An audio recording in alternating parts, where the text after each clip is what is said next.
Okay, welcome everybody to yet another seminar from the Exeter Center for the Study of the Life Sciences. My name is Sabina Leonelli and I co-direct the center, and it is my great pleasure today to introduce Professor Judy Green. It's wonderful to have you, Judy, today. Judy is a professor of sociology. She has joined the University of Exeter last year, which means actually many of you haven't yet met her in person because, of course, we've been under pandemic conditions. And so it's particularly great to be able to welcome you today for a seminar so that we make sure that everybody in Egenis is well aware with your work. Judy has come in as the director of the Wellcome Center for Cultures and Environments of Health. She's a very well-known sociologist of health, and she's done a lot of work that crosses many of the interests also of the Egenis Center, both in terms of course, the medical strand, but also in terms of thinking about data processing and methodology. She's co-author of one of the key textbooks really for qualitative methods in health research. And today she will be covering a lot of ground by providing an overview of a lot of the key themes of her research, and of course also in relation to the center that she's directing. So Judy will be presenting on making up publics, configuring expertise, knowledge and ignorance in environmental research. Thank you very much, Judy. The floor is to you. Thanks so much for that introduction, Sabina, and indeed for the invitation to give this seminar. I know it's sort of traditional at this point to say this is a work in progress, to downplay expectations, and I should say this is even worse. It's a project. It's a paper that's in stalled progress. It's something I keep coming back to because it's reflections on an empirical case study that threw up a number of puzzles, I guess, or issues that were a bit kind of friction laden, that bodies of theoretical work didn't help much to untangle at the time. And I've been kind of going back and forward to it over a number of years. And I'm hoping very much the discussion at the end of this seminar might help me make sense of it. So the paper is called Making Up Publics, about configuring expertise, knowledge and ignorance in environmental research. And the kind of case study I want to take to start thinking about how knowledge and non-knowledge and other kinds of ignorance and uncertainty get configured in environmental research is from an empirical study that's about the reductions in street lighting. And that kind of sits inside a broader area of concern about artificial light at night. Now, artificial light at night, or ALAN, colloquially called, has become, in recent decades, a matter of political and environmental concern. And it's a topic of environmental and political concern that has aligned a number of publics, of activist publics, people who are getting together to defend dark skies, amateur astronomers, scientific astronomers, increasingly sustainability campaigners, and publics that have also recruited a number of non-human species in those efforts: bats, turtles, a whole range of non-human publics that get kind of pulled into this emerging field of artificial light at night. It's also, in more recent years, become a matter of public health concern, which is how I ended up looking at an issue of ALAN. And that's been prompted by debates much more locally. If that's a kind of global concern, there have also been much more local debates that some of you may indeed have been involved in as residents, where local authorities across many parts of the world have started reducing light at night, often framed in terms of a concern about light pollution, but often rather more prosaically to address concerns about the rising costs of electricity, to address concerns about carbon emissions in policy fields that are increasingly prompting efforts to reduce those. So reductions of street lighting in urban areas have kind of localized what is a very global concern. And that global concern has been, in part, reframing artificial light at night as pollution. And the map I've taken this paper from, which was an atlas of the sky at night, and you may have seen some of these, and in that paper, the authors say it's one of the most pervasive forms of environmental pollution today, given that it's across the globe, 83% of the world's population live in areas that are affected by light pollution in this framing. And the concern about somehow that there is a pristine sky at night that should exist, and that this pollution from artificial light at night has is framed as pollution, as something kind of damaging in some way to both the planet and human publics. So this paper is about the way in which heterogeneous publics are brought into being in relation to the changes in the built environment, both changes that created this light pollution and more recently changes that are about trying to reduce this environmental pollution. And the data I'm going to draw on come from a project that was funded specifically to look at the public health effects of changes in lighting, specifically reductions in street lighting in England and Wales. And that project threw up some interesting challenges in researching the public, which was one of the things that we were charged with doing, that I'll say something about in a moment. And it threw up some interesting challenges around what legitimate areas of knowledge and expertise were and how they should be distributed among experts and publics in researching and then making policy around reductions in street lighting.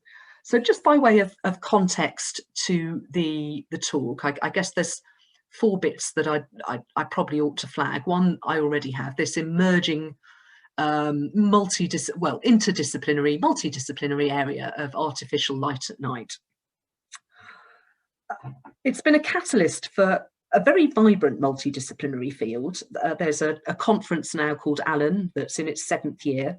And if you just look at this year's keynote speakers, they include experts on chronobiology, on the impact of ALAN on algae, on lighting in art history, on the astrophysics of sky glow, and on architecture and lighting. So that kind of illustrates to some extent the disciplinary range of scientific expertise that gets pulled together in this field. It's also, interestingly, a conference where certainly I think I went to the second one, that has a much broader range of publics actually presenting at an academic conference than is normally the case for a scientific conference. And those include publics that are defending dark skies, publics that are advocating for more citizen science, publics that are concerned with bats and urban bats and their behaviour and how that's affected by street lighting and so on. In fact, the conference gives an award each year for Defender of the Dark Skies. So it's to some extent a curious emerging field. Well, not curious, but it's one of those where you don't have to kind of hunt for the assemblages of publics and things that are brought into being as a result of the study. They're kind of there and very obvious with poster boards at the conference and so on. And it has this very, very diverse range of disciplines. So, as I said, kind of public health is perhaps a more recent introduction to that disciplinary field. So the second bit of context is, of course, there's a large scholarship of geography and history on urban street lighting. And I'm going to say a little bit about that in a moment, because what that points to is the very entangled relations between technologies, governance and publics that are, as the history goes, made visible at points of change when the technologies of lighting the public realm have changed. So I'm going to say something about that because it kind of folds in to the rest of it a little bit. And the third bit of context is the very high levels of scientific uncertainty around all sorts of areas of ALAN, from the very basics of how we measure light, how we measure the wavelengths of light and describe light when we talk about blue light or white light, what that means and how we calibrate it, how we validate it, is highly uncertain. These are areas where it's evolving very rapidly. And certainly the technological bits of that, and I'll say something in a moment about LED technologies in particular, over the last few decades there've been very speedy evolutions of the kinds of technologies available and what we can do with them. And then the fourth bit of context is that the kind of heterogeneous publics that throws up, those kinds of rapid bits of change, and the ways that they are folded into technology governance and public technologies and governance has thrown up some very heterogeneous publics that I'll just say a little bit about in our project. So from that kind of bit of context, I've been trying to make sense of the ways in which not just the scientific scientific uncertainty, but the ways in which ignorance itself gets deployed.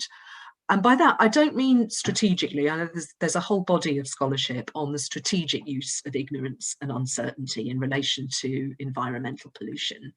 But this is a slightly odd field in which I don't think that kind of pointing to the ways in which big business or other vested interests have strategically used uncertainty and ignorance helps us very much, because that doesn't seem to be what's going on. And yet, of course, certainly discourses around knowledge and ignorance are deployed, if not strategically, they're deployed, I think, rather more as emergent features of environmental processes. And I just want to think a little bit about how those processes make those heterogeneous publics, how the kind of processes of research are folded back in to those assemblages that come to create publics in relation to environmental issues that are emerging in fields of high uncertainty. So that's the bit of background. If I start with, and some of you will be very familiar, I think, with the histories and geographies of urban lighting, but just to flag up the key issues that have come out of that literature, I think, certainly for me, in thinking about how we might start thinking about what changes in the technology or reductions in light at night might mean for publics. So the history of artificial light at night is typically written as one of revealing and one of governing urban publics. And one of the key writers in the field is Spivelbush. And if I could just flag up one of his papers on the policing of Paris and street lighting.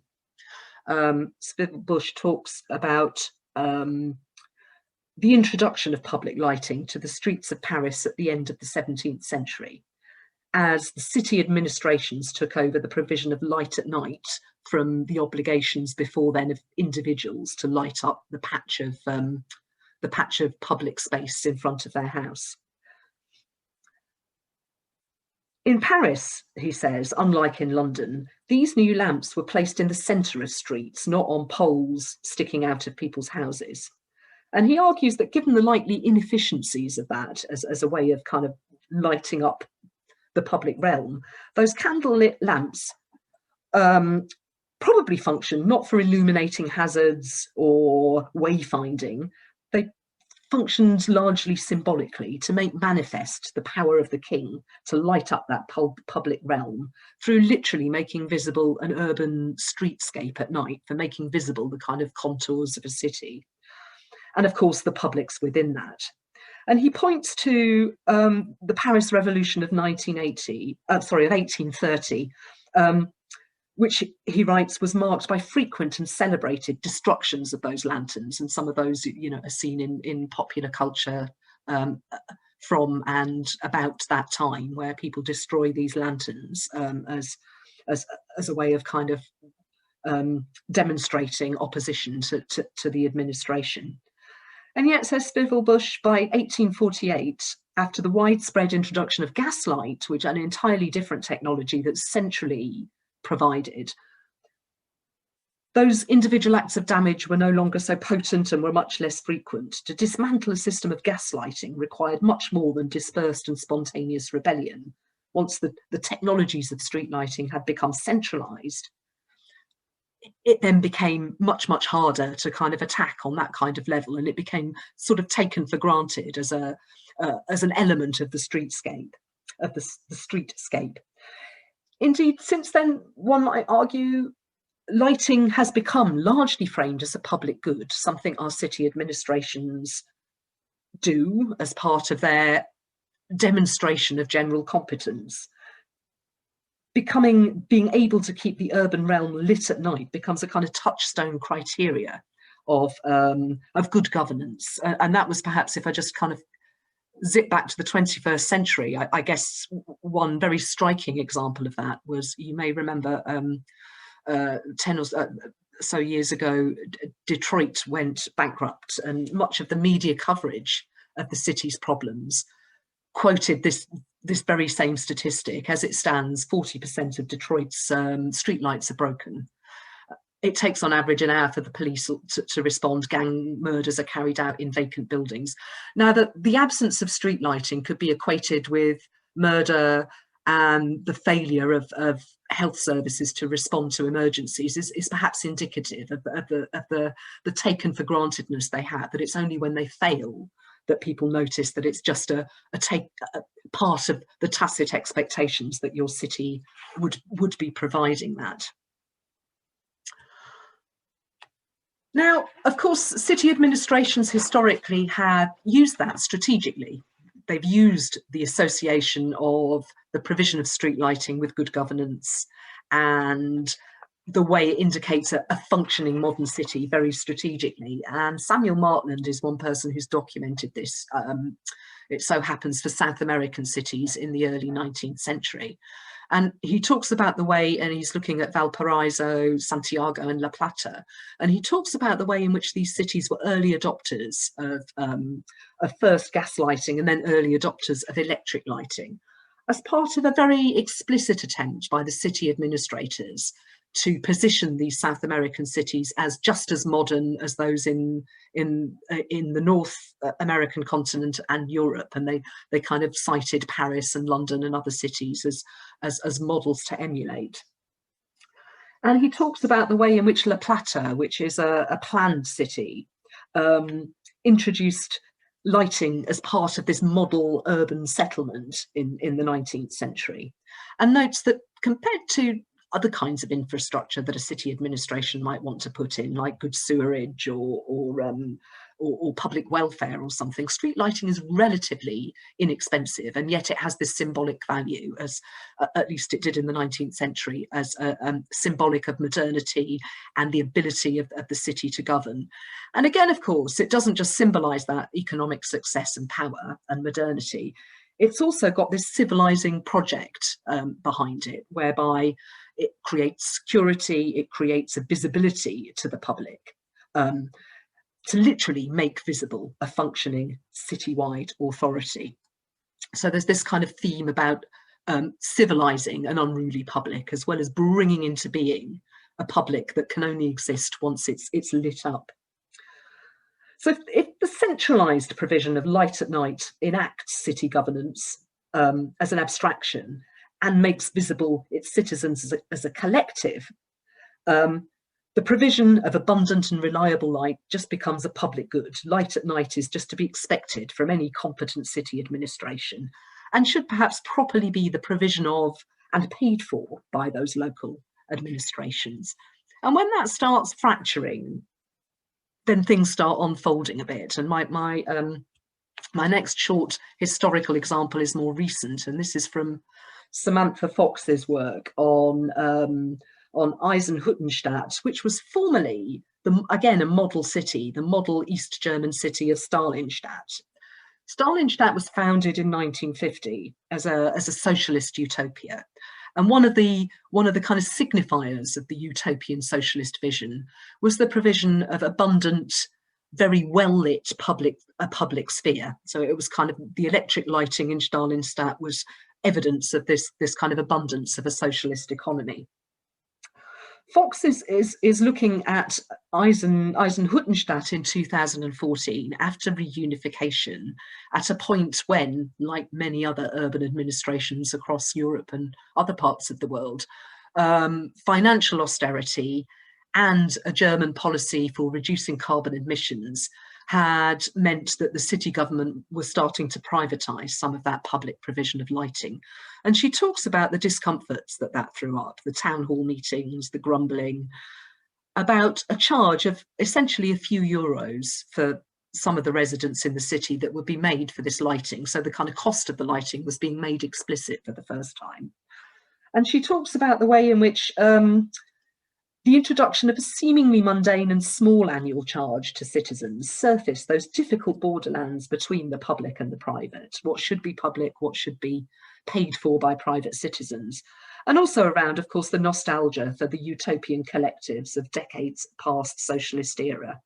So if abundant public lighting had been in socialist times a way of demonstrating, if the taken for granted and perhaps unnoticed by the citizenry, modernity, and it's the abundance of power in that regime, now in a cash-strapped post-unification city, was having to grapple with raising revenue by privatising lighting.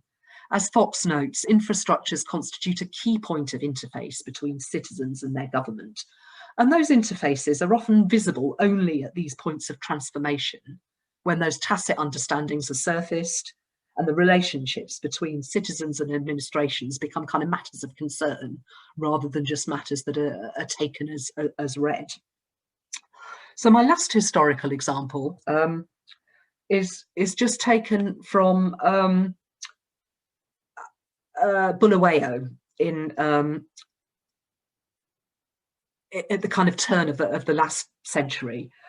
And this is just to illustrate that if light at night can constitute the city as a referent and bring out this collective sense of an urban public as a collectivity, it also, of course, has functions for making visible the relations of power that might divide those urban publics and the ways that they stand in relation to each other and the governance. And I've taken Moses Chikawero's history of the electrification of Bulawayo, just an example of this kind of ways in which light also divides.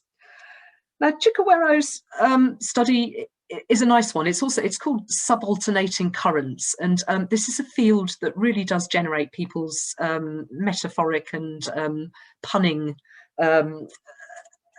wit.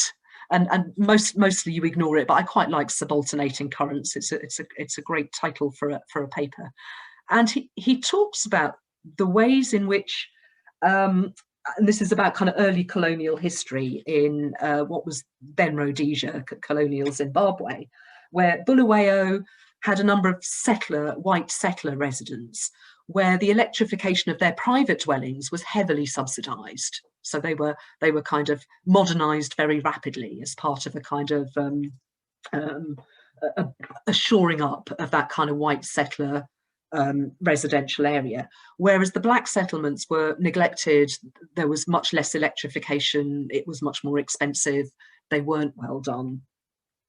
But then when public lighting became put in, he notes that these huge spotlights were actually installed post rioting in 1929. So they were installed at strategic points to police black areas, essentially, after the riots and create zones of security for white settlers. So Chikawero's history is attuned not just to the unifying potentials in terms of collectivities of publics at light at night, but also the ways in which those technologies create different urban publics, assembling the effective dimensions of lighting technologies, floodlights or soft lighting, the timing of installations, in this case, right after rioting in response to revolt or at citizen request. And the spatial deployment of lights is a way of rendering the particular relations of public to power and making those assemblages quite local. So these things are creative of local publics. Now, for me, I kind of remembered Chikawero's paper more recently, a couple of years ago, when I was asked to comment on a recent experiment in New York City, where researchers had randomly installed floodlights in some housing projects in New York and not in others, and were looking at the impact of crime after the installation of these floodlights. Now, the kind of image they've got of the floodlights in the report, and I've taken it on the right-hand side of this slide, just kind of instantly made me think of these floodlights that Chikawero was talking about in 1929, Bulawayo. There's a kind of sense in which they're quite harsh. They kind of light up these areas of risk. And one wonders, again, what role they've got in demarcating these zones of risk and security across the city. That their paper doesn't talk about this, it just talks about the success of this as an experiment and as an example of kind of nudge philosophy, where you kind of do, well, they say a small environmental intervention, you put up the floodlight and you have this fairly major impact on crime rates. And the backdrop was New York's crime rates in general are falling, but not in the areas of these housing projects. So this was a kind of intervention to try and reduce the crime rate there. But the report of the experiments make no mention of the views of residents, and certainly no mention of the ways in which one assumes that these are kind of racialized zones of crime and risk and safety, and none of the ways in which crime is kind of rooted more broadly in a social fabric. The assumption is just that this one intervention, the lighting, has this one linear impact on an outcome, crime, further down the line. Now that kind of brings me to my own contemporary example in a couple of ways.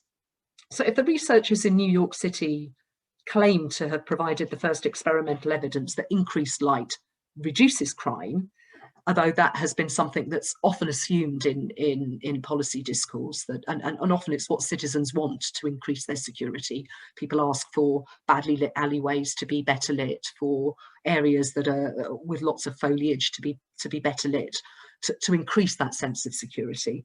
There aren't that many empirical examples where more light has led to lower crime.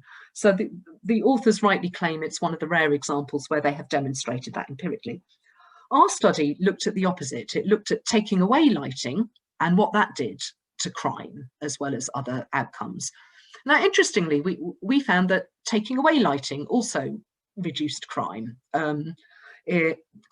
Perhaps counter to common sense, one might assume that if you take away the lighting, the crime increases, given that if you put in lighting, crime increases. But we didn't find that. We found that actually it had very little difference, and there was weak evidence that it reduced crime in the areas where street lighting had been reduced. Now, the point, of course, is bearing in mind that historical research that I've just alluded to. It's almost impossible to pull out these kind of pathways of impact that linearly. We did try and kind of map. Part of the project that I'm going to go on to speak about was about trying to map, we weren't just looking at crime, we were looking at a range of public health impacts. And of course, you can try and kind of map the sorts of pathways through which your intervention, in our case, reduced street lighting, and theirs more street lighting, might have impacts both directly in terms of people's fear of crime or their worry about going out at night, or through the ability of criminals to see what they're doing, or feel that this is a place that crime could occur, on the kind of the effects in terms of the psychological effects that people have around neighbourhoods, the ways in which they feel neglected or not neglected, on the impacts on circadian rhythms from the amount of light that there is in the environment, and the impacts that might have directly on sleep or other outcomes. And you can also think through the kind of effects via pathways like existential capital, how people feel about being able to see the Milky Way or see stars at night in their neighbourhood, etc., etc. But the point, taking the kind of weight of that historical evidence that I've just kind of summarised, is that none of those are likely to be linear pathways. The ways in which publics are kind of constituted and how they are in relation to that light is inevitably tangled up in the relations they have to the authorities that are either putting in the light or taking away the light. You can't kind of pull those apart. They're just inevitably entangled. So one of the challenges in our study, which was funded to look both directly at the public health effects, even though that's to some extent one now realises almost impossible, but also to look at public views and public opinion on the health effects of the human health effects of light at night. So the context of this study, and as many of you, if you live in England and Wales, will be aware, is that since the early 2000s, many local authorities have reduced the amount of street lighting they're provided. They're doing that in a number of different ways. The most noticeable that you may have noticed is swapping the old sodium lights for new LED lights, which, as I'll say in a moment, can operate on far less electricity. So and the detail rendered is better. So you can kind of literally turn the lights down and still provide arguably enough light to wayfind and for safety. And you may have noticed in your neighbourhood the kind of the contrast between the old style sodium and the new LED lighting, which looks much whiter. So the kind of context of these reductions were, as I've already flagged, a kind of big backdrop of concern about light pollution, which many local authorities did attend to in their reports, although I suspect that was not the driver for any of them. The drivers were austerity budgets in which many of them were being forced to save money wherever they could. And there was the promise that transformations in street lighting would be able to achieve that. The reorganisation of local authorities, such that often the people making those decisions were no longer professional lighting engineers, which again I'll come to later. Massive advances in the technologies available for lighting the public realm, and they come from advances in LED technology, which will have been most noticeable to people in the availability of these kind of white toned lights. But I'm not going to say too much about that technology, only to say that LED technology has been around and used since the 1960s, but in the early days generally just for the kind of displays that you will have seen on your electronic equipment. In more recent decades, the ability to provide a greater spectrum of light waves has meant that you can have these lights that are powered to emit whiter or bluer toned light. The developments have also meant that the technology itself has become a lot less expensive. So it's possible to install them in public lighting installations. And importantly, technological advances that have meant that those systems are you can centrally manage them. So as a local authority or a bigger conglomeration, you can digitally have a central management system that will switch off or switch on at set times, can do that in response to weather conditions, can intelligently notice when a lantern has blown or a diode needs replacing, and can kind of manage that perhaps much more efficiently. So what that has also meant is a rapidly developing global market in LED technologies, which in the laboratory at least have become far more efficient and potentially longer lasting, and potentially offering these carbon and cost reductions through the ability to light up the public realm with a lot less cost than might have been the case a few decades ago. So that has meant that a huge number of companies, both large and small, many multinational engineering companies, are now promising cash-strapped local authorities the ability to replace their existing infrastructure with this promise of not just more efficient, cleaner, more manageable lighting, but often, and I've just got this example from Philips' website as just one of hundreds I could have chosen, to kind of have this affect to create the livable city. So it's this kind of promise that through intelligent lighting, you can create citizen safety, beautiful public spaces, engage with citizens and encourage civic pride. So not just energy and cost efficiency, but this kind of creation of a publicly minded civic entity through the intelligent use of these new technologies. Now, I've just got kind of one quote because it's quite striking, and we went to a couple of conferences that were for professional lighting engineers during the course of the project I was working on, and I was wandering around the stalls, and they were huge and glossy, with brochures and demonstrations of the latest technology. And one stall holder confessed, it's the Wild West out there at the moment. I mean, they kind of said, almost all of the evidence on the lanterns and diodes that they were selling was based on modelled laboratory data. So they're making claims that this will last 25 years, but of course none of them have been in existence for more than a few years. So these kind of claims are entirely made on laboratory modelled data that they've not been empirically field tested. And yet at a point where local authorities were cash strapped, they were being pushed into these solutions to PFI finance solutions to do something about carbon and do something about costs.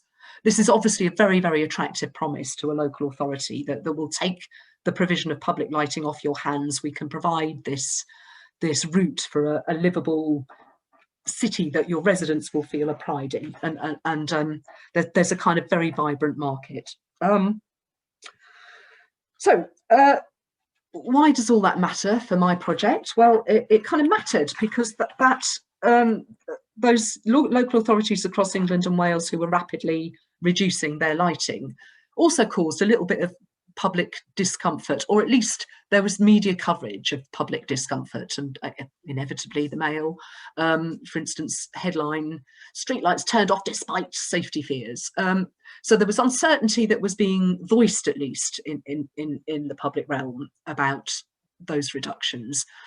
But there was also a point where some public health departments in local authorities had been charged with doing a public health impact assessment of the proposed changes, and had thrown up that actually there's kind of not that much evidence about what does happen. I mean, there's not even much evidence about what happens from street lighting per se, let alone what happens if you replace the sodium with LED or you start turning them off at night. So that was the context in which the original call for the research came out back in 2011, where the National Institute for Health Research had called for research to address that scientific area of ignorance, if you like. In the context of technological uncertainty, there was also a well-recognised kind of gap that had emerged. That 10 years earlier, I don't think anyone would have thought it was a gap. If you'd said, I want to do some research on the public health impact of streetlights, it just would not have been a matter of concern on the agenda.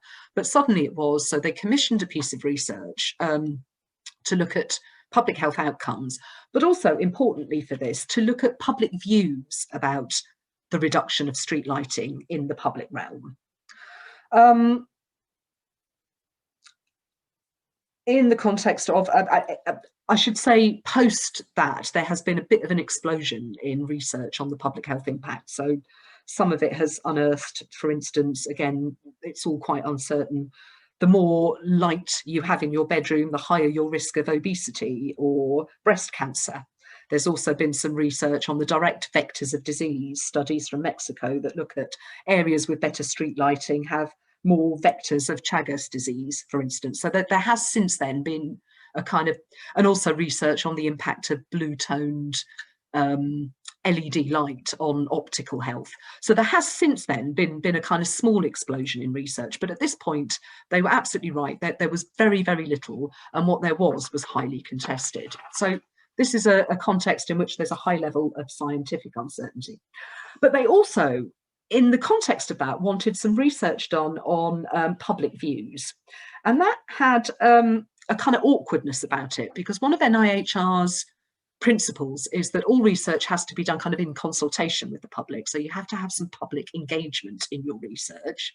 And yet this was a bit of an odd topic to engage the public on, because it's a kind of global public. So who do you pick? It's like almost every, you know, as that map I first showed you illustrated, that it's been framed as a global light pollution problem. So, you know, if you want two nominal members of the public on your advisory committee, it's quite hard to kind of think who on earth those two members of the global public would be.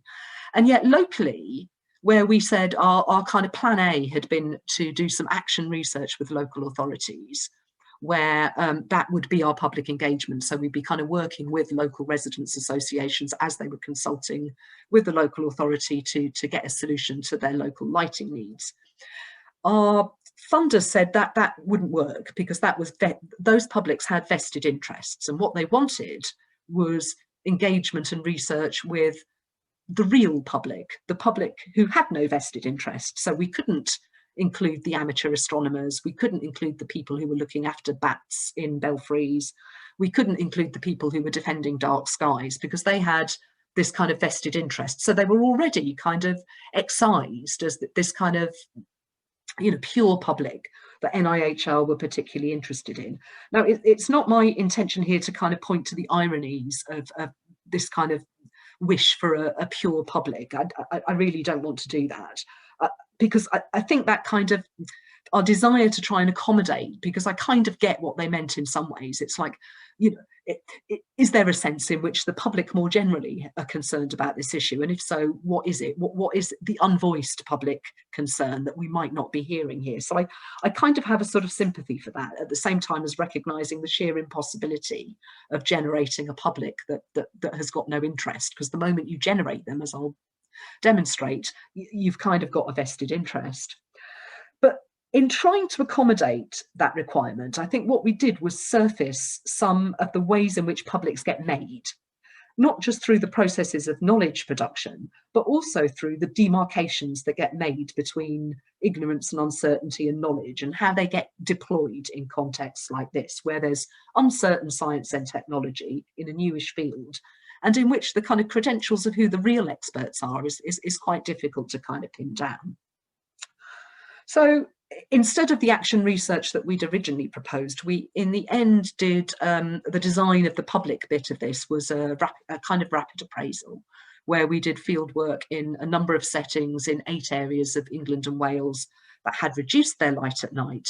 And that consisted of a series of interviews, formal and informal, with both professionals in the local authorities who were managing the lighting stock and residents and other concerned publics in the kind of neighbourhoods around those installations. And that included intercept interviews, formal interviews, and some observational work.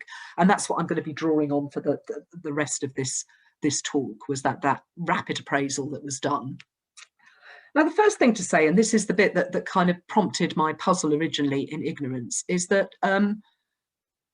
mostly, I think it's fair to say, the public, if you're talking about a kind of general public that aren't already mobilised, don't care, don't know, hadn't noticed, and really weren't that interested. So I've just got here just some brief quotes from intercept interviews. And most of them were brief because that was the total of the interview. It's kind of, you stop someone on a bus, in the shopping centre, in a pub, and start a conversation and then go, I hear the lighting in this area has been turned off at night or has been turned down. And almost everyone kind of went, has it? I haven't really noticed. Oh, has it, love? What, in this street? To be honest, I haven't got an opinion. So we've got pages and pages and pages of this. Now, to some extent, of course, that's an artifact of an intercept interview. The most common response to anything is I haven't got an opinion. But it was also an outcome of much more deliberative interviews as well. We deliberately asked people who were most likely to be affected by reductions of light at night: taxi drivers, hospitality workers, transport workers, etc. And typically they kind of went, it really hasn't made much difference. They might have noticed, but hasn't really made much difference to my job.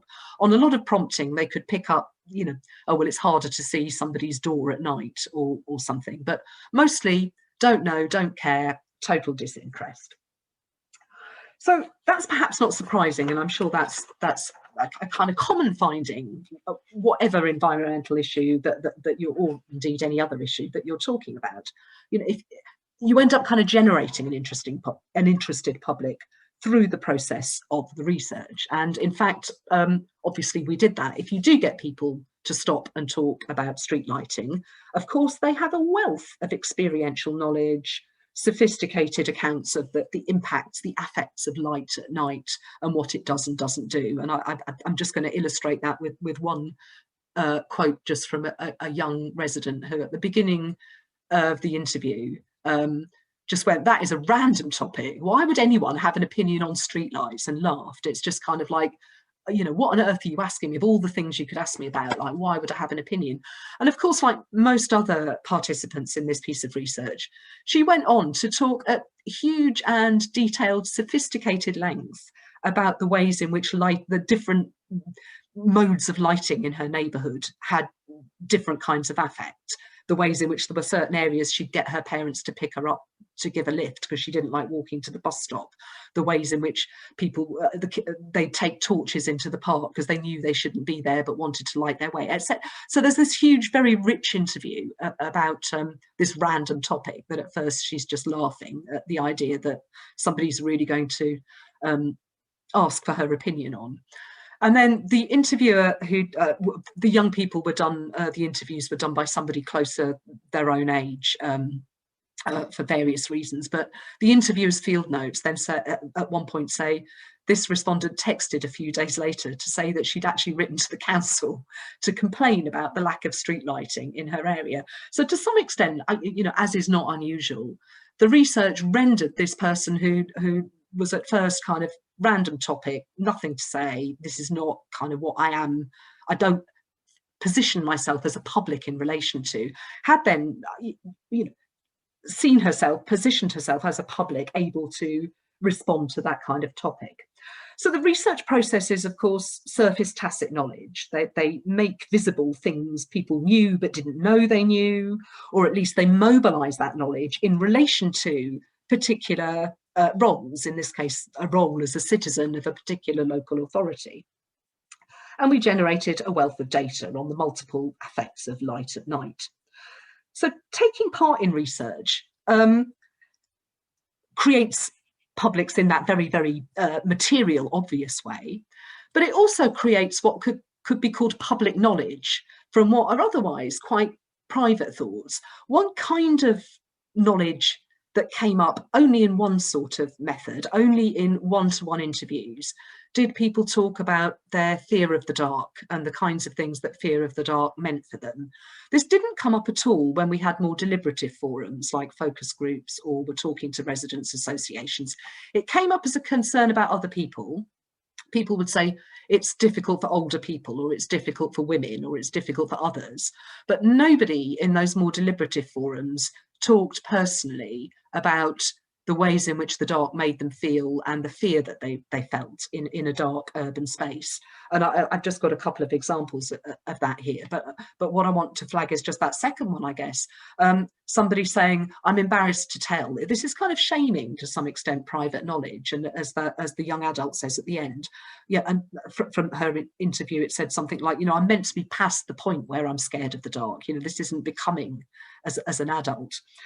So, of course, what research also does is render what could be called private concerns as public knowledge. So it's not exactly, it's taking an area that people claim ignorance in a public domain, or at least is rendered as non-knowledge, and it makes it into knowledge. So it kind of makes public in that sense as well.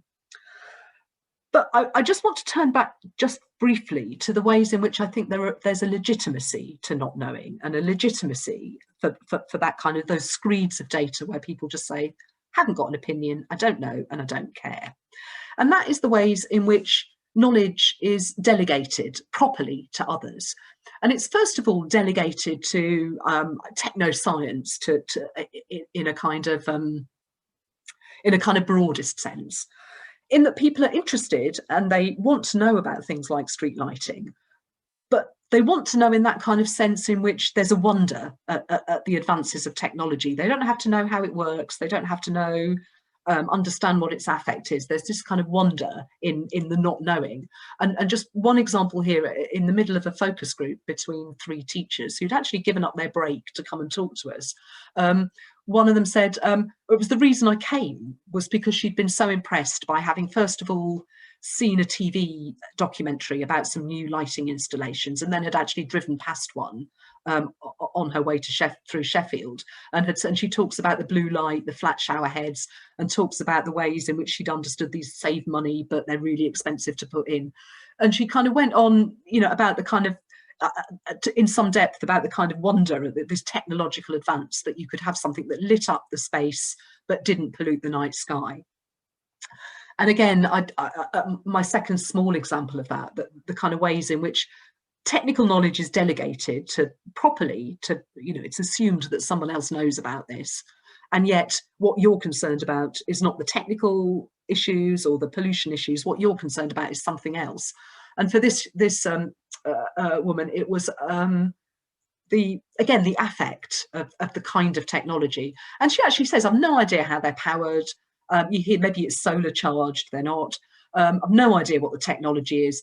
But then says, on a general note, what matters to her is she doesn't like the orange glow. She's talking about the change in her neighbourhood. They haven't got LED lighting. They've still got the old orange lighting, but they've turned it off at night. And her concern is that they've turned it off half an hour before her last train gets back to her town, so she has to walk home in the dark. But she just talks about the kind of the rankness, as she puts it, of the orange glow, because for her it's old-fashioned, and what she'd prefer is the more progressive LED technology, the cooler, bluer light. So for her, she's knowledgeable about the affect of that in terms of it's linked to modernity, but knowing about the technology is just not of interest. You can have a kind of interest that legitimately carves out these bits of ignorance that is perfectly legitimate. So, of course, I've talked up to now about the kind of legitimate ignorance, I guess, and the ways in which non-knowledge is positioned either in response to kind of not caring or to areas where it doesn't matter to your wonder at the technology or your aesthetic response to the technology. But of course there were other publics who were concerned, that were thrown up in the at the moment of this transformation.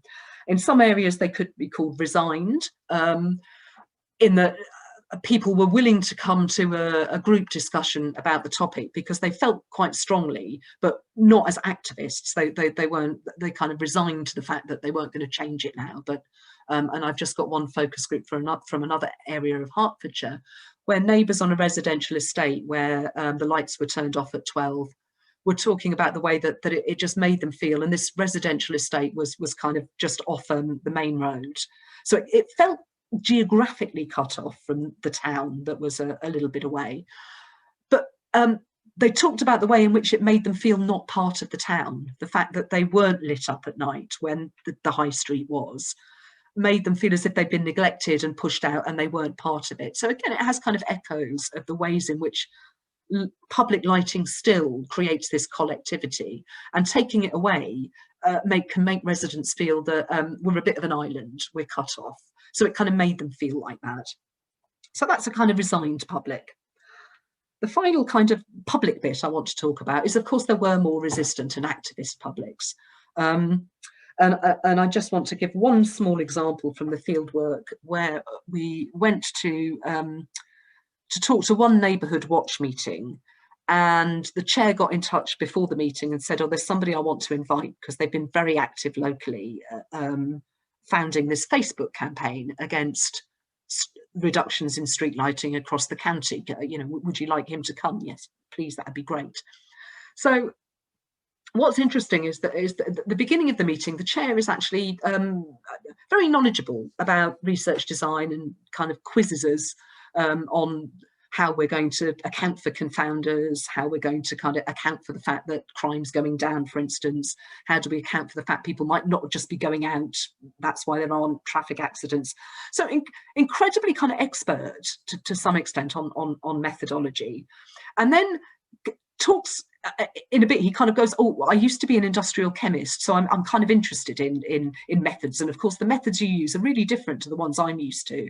So kind of wanted to have that, had positioned himself as a kind of an ignorant expert, if you like, vis-a-vis our expertise, and was kind of, here I am as a fellow researcher in a past life, but with a different set of expertise. I'm ignorant about your methods, but I can speak to you as an equal about it. So that's his kind of position with us. He then introduces the Facebook campaigner. So he introduces Martin and talks about him as something of a self-proclaimed expert on the technology, which was a kind of interesting introduction. Martin was not offended, I don't think, at all. But he passed on his kind of contact details. And his own introduction was kind of interesting. He just went, please see me as a source of knowledge, not opinion. So it's this kind of plea to go, I'm really not the public here. What I want to be, again, is a kind of colleague. I'm here, in a sense, as a fellow researcher. And that's what I've been doing. I've done all of this research on the impact of reductions in street lighting. And I'll send you the details. So please, I'm not here as the public, I'm here as a colleague. Now, of course, that's quite a difficult position to maintain. And he passed on the Facebook campaign's report, which is in many ways a very impressive 11-page document, packed full of all of the arguments against switching off streetlights from all of the, from a health and safety perspective, from querying the cost savings the council will have, querying the processes of public consultation the council have had, querying the carbon reduction arguments. But of course, it kind of doesn't work as a research paper. And part of my kind of reflection on this was like, what's kind of, why can't I treat Martin as a colleague, not a member of the public? And of course, it's partly the kind of the ignorance around how one positions scientific documents. This one has, it's not just hybrid, it's hybrid in a way that's pulling on such disparate sources, but disparate styles. It kind of moves from an activist voice to a cool evaluative voice in the same sentence. And its conclusion is kind of, you know, so we've established that the streetlights, and not forgetting the stargazers, but it doesn't help the million or so tax-paying residents. So positioning this on the one hand as this is a plea from a public, but at the same time that kind of undermines somehow your attempt to kind of be an evaluative, cool piece of research that can be thrown into the council's scrutiny committee and taken as that. So there's something going on here about the ways in which ignorance is kind of not well deployed, whereas the chair can deploy his ignorance in a way that can position him as a colleague, able to have a methodological conversation about a piece of research. Oddly, Martin, this activist, is failing to kind of position himself as an expert, but also kind of undercutting somehow his position as a legitimate member of the public here. He also ends up knowing too much to be a member of the public and to be treated like that by the council, so gets dismissed to some extent as an activist by failing to deploy ignorance, not just failing to deploy knowledge correctly, but failing to kind of flag ignorance correctly, which is the kind of point I wanted to make here. So, oh gosh, sorry, this is taking a bit long.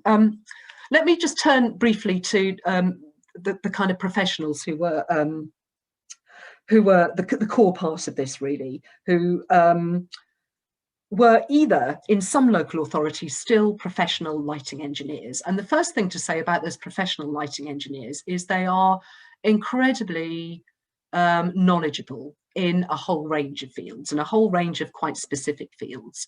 Some of them, this is an extreme example, many of them talked about their kind of histories in street lighting. I picked this one because it goes back over generations, but many prefaced with their kind of long histories, often with the same local authority, so that they had not just technical expertise, but they also had this kind of expertise in managing the public realm. And a kind of mantra we heard endlessly in the fieldwork from lighting professionals was, what we get is the right light in the right place at the right time. That's our job. When we get it right, nobody notices. So the whole aim of their professional raison d'etre was to do this right light, right place, right time well enough that the public not only would remain ignorant, but should. That was the kind of mark of their job well done. So it had to be invisible, almost, that their skills were black boxed in the public domain. But they talked about the ways in which this kind of got managed. So the ways in which, just as in that historical research that I talked about, they were strategic in their deployment of light for these effects, both to dissuade and exclude publics from certain spaces and to engineer publics. And the second example is from a lighting engineer who was eloquent, went on for pages about the ways in which light could contribute to the public good. It can prompt the local nighttime economy. It can, you know, prompt people to take a walk rather than take their car, so contributing to the public health agenda, etc., etc. He's kind of an advocate of public lighting and good public lighting to achieve all of these goals. They also have an expertise in managing publics and managing publics in ways that retain that kind of invisibility. But of course, that invisibility of their job is fractured at points of change. So points of change are where they have to kind of actively manage the publics that they relate to.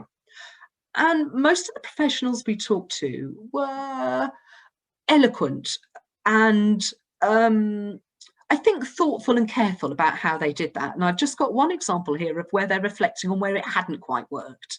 So many of them talked about the ways they did do consultations and it did work. These two were talking about the ways in which that they kind of might have got it a bit wrong. And they talked about, you know, we did local press. We didn't do a drop to drop around the houses because we haven't got the resources. But we did send the technical officers out. We went to the parish councils. We even had somebody on central television. And then, but with hindsight, we should have done a bit more because it's caused a lot of problems. Now, the problems it did cause were partly not of their own making. They had gone for one of these centrally managed systems, which was not quite as sophisticated as they'd been led to believe it would be. So the lights kept going off an hour earlier than they were meant to. When the clocks went back, the whole system kind of went into chaos and didn't work properly. So they'd had an awful lot of public pushback, but they're thoughtful about how that should have been managed. So to some extent, I want to argue that the professionals who did have all of this expertise, technical expertise, expertise in the affects of light, expertise in publics and how they are shelter the public. They might perhaps legitimately have a claim that if we're doing our job properly, you shouldn't get public complaints. And indeed, when things went wrong, they took great glee occasionally in telling me about when things had gone wrong. And the most common reason things had gone wrong was because in their framing, decisions weren't being made by people who did have this kind of expertise.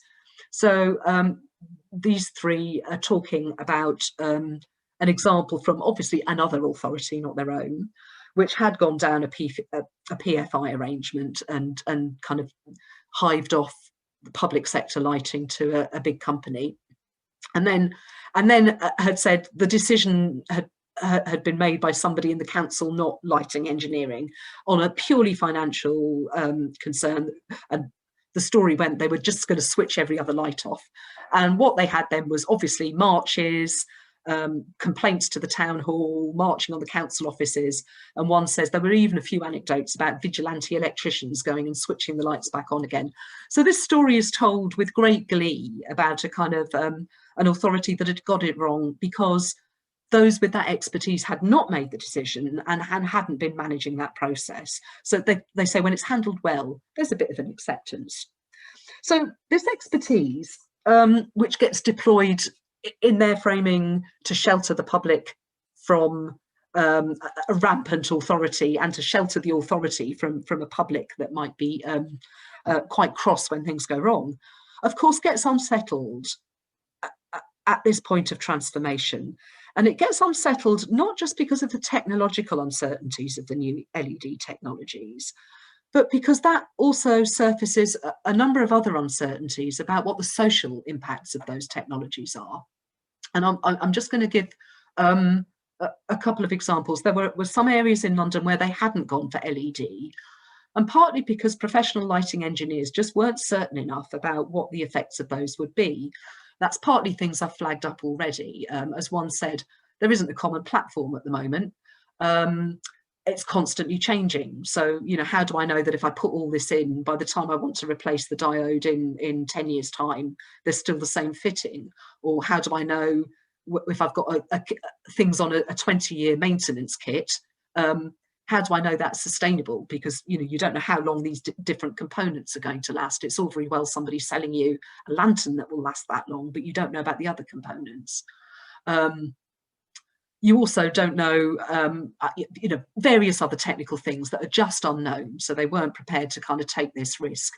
But more importantly, he went on to talk about the ways in which you didn't know what the effects of the central management would be. If one of the selling points of the new technology was that it would be intelligently centrally managed, you'd no longer have to send out a person in a van every night to do a route round the authority to visibly, to materially check whether a lantern had gone or not. That was all done centrally.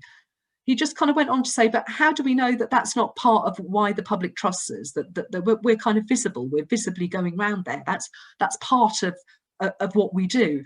And that to me was quite interesting. It was a kind of way in which those those things that I was talking about earlier get folded in, and they're also folded in explicitly, strategically by these professional engineers, because they know that the point of ignorance is only possible on the part of the public because there is this kind of trust, and you pull apart the assemblage at your peril. In a way, it kind of holds together this faith in the authority to provide a public good, and a faith in experts that can be devolved to them to do that, while that whole assemblage is kind of held.